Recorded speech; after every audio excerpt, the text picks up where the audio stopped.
उज्जैन में मुख्यमंत्री डॉक्टर मोहन ने प्रदेश प्रमुख के रात में नहीं रुकने का मिथक तोड़ा। उन्होंने कहा कि बाबा महाकाल हर जगह हैं। क्या वो उज्जैन नगर निगम की सीमा तक ही सीमित है? बनारस और उज्जैन की दोस्ती है। मोदी जी ने काशी संभाली तो उज्जैन की जिम्मेदारी हमारी है। थी बाबा पॉलिटिकल घटना कि कोई कारण से राजधानी ले जाना थी यहाँ से ग्वालियर, तो ग्वालियर राजधानी ले जाने में इच्छा तो नहीं थी, लेकिन महाराज जी चले गए, शांत हो गए। दौलत राव जी सिंधिया साहब के समय 1812 में राजधानी गई,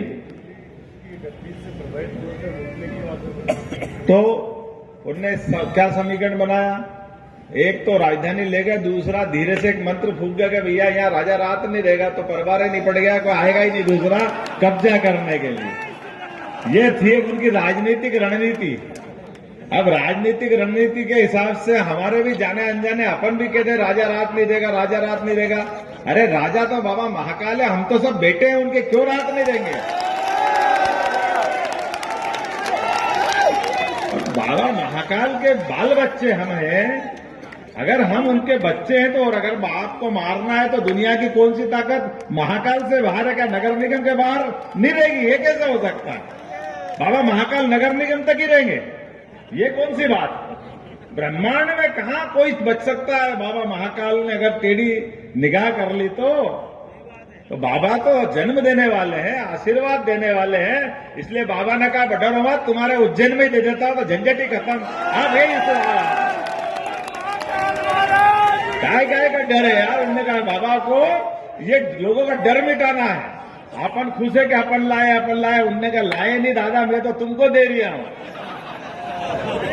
और ये बिल्कुल आनंद की बात है। देखो आप, बहुत अच्छी बात है। अभी बीच में से चिंतामन जी भी कही थी कि मोदी जी ने कहा कि बनारस में संभालता हूं, मोहन जी तुम संभालो उज्जैन, चलने दो हमारा अपना बाबा महाकाल और विश्वनाथ भगवान की।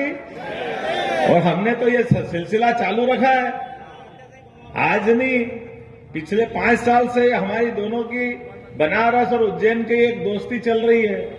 वो अयोध्या में दीपक का रिकॉर्ड तोड़ते तो हम शिवरात्रि में रिकॉर्ड उज्जैन में तोड़ देते हैं।